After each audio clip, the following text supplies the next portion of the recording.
Assalamualaikum warahmatullahi wabarakatuh. Saya Rondi Ardiansa ingin mempresentasikan pembelajaran motorik, yaitunya teori belajar motorik dalam pendekatan psikologi. Pembelajaran motorik dalam psikologi adalah proses adaptasi otak untuk mengendalikan tubuh yang melibatkan perubahan dalam situasi sistem saraf anatomi ekstrakural. Pembelajaran juga bisa diartikan sebagai pembangunan memori otot. Pembelajaran dapat mencakup beberapa hal, yaitunya berjalan, melempar bola, mengetik, mengendarai mobil, dan lain-lain. Pembelajaran motorik memiliki beberapa serangkaian karakteristik yang menghasilkan kemampuan yang merespon, yaitunya relatif permanen, dapat menimbulkan efek negatif, merupakan serangkaian proses. Gerakan motorik dipengaruhi oleh otot saraf dan juga perkembangan motorik anak dapat dipengaruhi oleh faktor umur. Pembelajaran motorik dapat menggambarkan bagaimana suatu organisme yang menyesuaikan gerakan aktivitas yang terkait dengan rangsangan eksternal dan perubahan dalam sistem saraf. Tugas pembelajaran motorik manusia dapat belajar berjalan, melempar, mengetik, papan mengetik, dan mengendarai mobil. Proses ini juga disebut sebagai memori otot. Dalam pembelajaran motorik, kita dapat mengartikan dua macam, yaitunya motorik kasar, yaitu gerakan yang menggunakan otot besar seperti berlari, jogging, melempar, melompat, mengayun. Sementara yang kedua yaitu motorik halus. Motorik halus juga dapat diartikan sebagai menggunakan otot kecil yang berfokus kepada konsentrasi pikiran, seperti tangan mengunting. Pelajaran motorik memiliki manfaat, yaitunya perkembangan fisik. Perkembangan fisik juga dapat diartikan sebagai pengembangan kekuatan kelentukan otot. Olahraga seperti berjalan, berlari, dan meningkatkan kekuatan tulang. Perkembangan emosional. Kita dapat melatih perkembangan emosional kita dari usia anak-anak hingga dewasa. Emosional juga dapat diartikan sebagai membentuk kesabaran kita dalam menghadapi situasi dan kondisi yang harus kita lalui. Dan perkembangan rasa percaya diri, yaitunya kita harus percaya diri bahwa kita harus bertanggung jawab setiap kesalahan yang harus kita hadapi, dan juga mempertanggungjawabkan kesalahan perbuatan yang kita harus melakukan perbuatan dan juga bertanggung jawab atas perbuatan yang kita buat. Perkembangan imajinasi. Kemampuan motorik dapat menumbuhkan kreativitas imajinasi anak. Dan perkembangan keterampilan gerak berpikir. Kita harus berpikir sebelum bertindak, sebelum melakukan apapun yang kita inginkan. Harus berpikir, nanti kita akan menjadi orang yang harus kita melatih keterampilan berpikir secara sehat.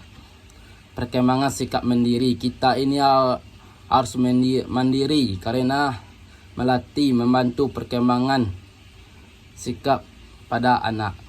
Sikap mandiri juga kita harus lalui seperti kita kuliah saat ini, yaitunya mengkos. Kita harus percaya diri bahwa kita bisa melalui kuliah ini dan merantau ke negeri orang.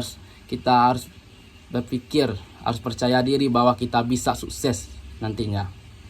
perkembangan sosial. Perkembangan sosial juga dapat diartikan yaitunya tentang persatuan. Persatuannya itu tentang gotong royong. Kita harus menjalin hubungan sesama manusia tetap erat dan tetap erat.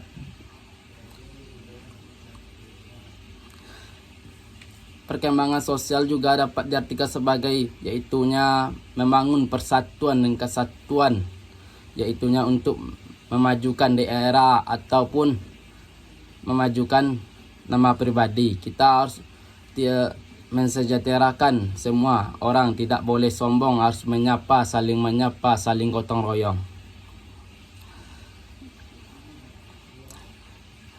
Tujuan pembelajaran motorik yaitu untuk menguasai materi keterampilan yang dipelajari, juga agar keterampilan dikuasai tetap dipertahankan. Karena keterbatasan kemampuan, maka kita perlu dilakukan tetap mempertahankan hasil latihan telah diperoleh sebelumnya. Prinsip pembelajaran motorik adalah serangkaian proses membantu mendapatkan dan mempertahankan keterampilan motorik. Pembelajaran motorik memiliki beberapa ciri juga, yaitunya belajar motorik merupakan serangkaian proses, yaitunya proses yang kita lalui dalam kehidupan sehari-hari, seperti sholat, mandi, pergi sekolah, pergi kuliah, pergi kerja, yaitunya proses. Sama seperti kita dari bayi hingga dewasa kan butuh proses. Pelajaran motorik menghasilkan untuk merespon. Kita harus merespon semua hal yang harus kita respon, yaitunya tentang orang bertanya kepada kita, tentang kita bertanya kepada orang, kita harus merespon supaya kita tidak gugup dan tidak grogi saat ditanyakan. Belajar motorik tidak diamati secara langsung. Belajar motorik adalah karena hasil latihan. Kita harus latihan, yaitunya latihan pola pikir, pola hidup, dan pola kesehatan, serta pola ketuhanan. Pembelajaran motorik menggambarkan bagaimana suatu organisme yang gerakannya atau aktivitasnya. Pembelajaran juga disebut sebagai membangun memori otot. Tahapan belajar motorik terdiri atas tahapan kognitif, tahap asosiatif, dan tahap otonom. Ketiga tahapan ini dapat memperhatikan lebih serius dalam belajar motorik agar hasil yang dicapai dengan harapan. Untuk itu kita harus merespon juga apa-apa yang kita dengarkan. Pembelajaran motorik juga membantukan pembentukan persatuan, juga kelentukan badan untuk pola hidup sehat. Kita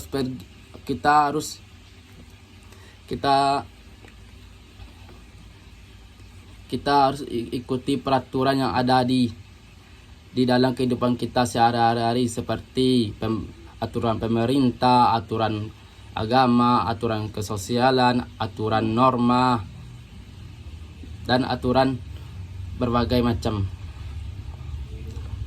Pembelajaran motorik juga dapat diartikan sebagai yaitunya menambah pola pikiran kita untuk menjadi lebih baik dan menjauhi apa-apa yang membuat kita negatif. Pembelajaran motorik juga termasuk pelajaran positif. Yang positif yaitunya tentang gerakan. Tanpa kita bergerak, kita tidak akan tumbuh menjadi orang sehat. Orang yang kekurangan belajar motorik yaitu orang yang gampang sakit dan mudah jatuh, demam.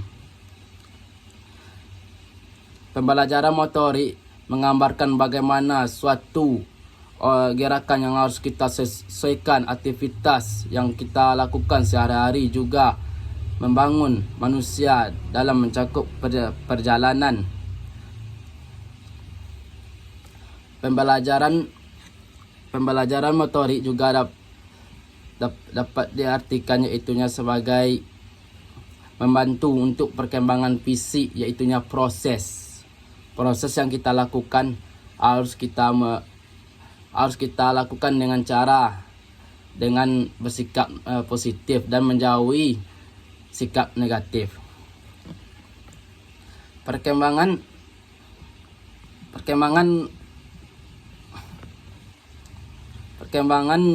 motorik harus kita kuasai materi keterampilan mempelajari agar keterampilan telah dikuasai tetap dipertahankan. Karena keterbatasan kemampuan manusia, maka diperlukanlah latihan untuk tetap mempertahankan hasil latihan yang diperoleh sebelumnya. Prinsip pembelajaran motorik adalah serangkaian membantu mempertahankan keterampilan motorik supaya kita dijauhi dengan hal-hal yang negatif. Pembelajaran motorik memiliki penguasaan, yaitunya belajar relatif permanen. Kita harus belajar yang menimbulkan efek positif dan menjauhi efek negatif. Pembelajaran motorik juga menggambarkan suatu organisme yang harus kita sesuaikan dengan kondisi masyarakat setempat yang ada di sekitar kita. Pembelajaran motorik dapat dilakukan tahap keseriusan pembelajaran motorik, yaitunya dari kecil hingga dewasa.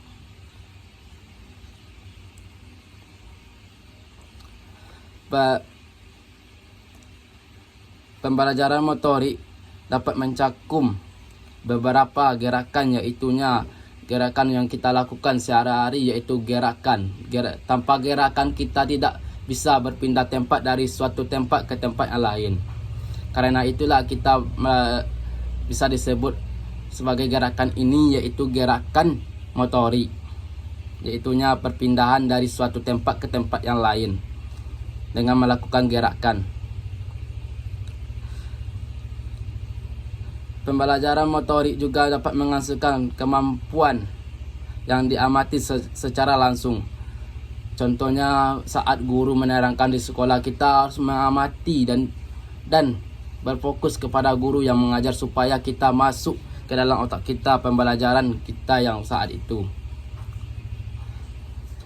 Gerakan motorik juga dapat dipengaruhi oleh otak dan saraf. Perkembangan motorik dapat dipengaruhi oleh faktor umur.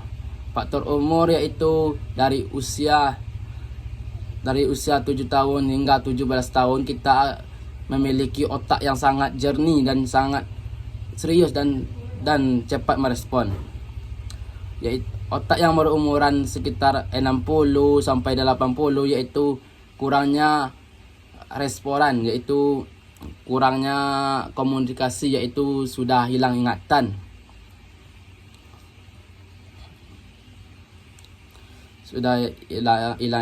Jadi pelajaran motorik ini dari usia 7 tahun sampai 40 tahun yaitunya dapat disebut dengan cepat merespon supaya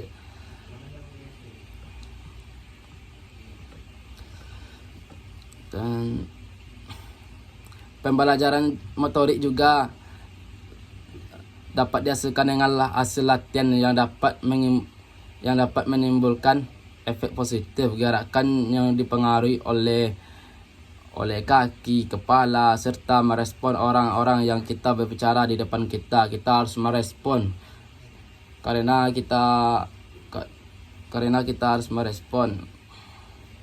Nah, pembelajaran motorik menggambarkan gerakan eksternal atau perubahan sistem saraf, yaitunya perubahan pola pikir kita dari yang efek negatif ke positif. Pembelajaran motorik juga dapat kita simpulkan bahwasanya pembelajaran motorik yaitunya proses adaptasikan kepada otak, kepada tubuh, kepada saraf, kepada anatomi. Pembelajaran juga diartikan sebagai proses pembangunan memori otot juga otak. Itulah hasil presentasi yang dapat saya sampaikan. Kalau ada salah, saya mohon maaf. Saya akhiri dengan wassalamualaikum warahmatullahi wabarakatuh.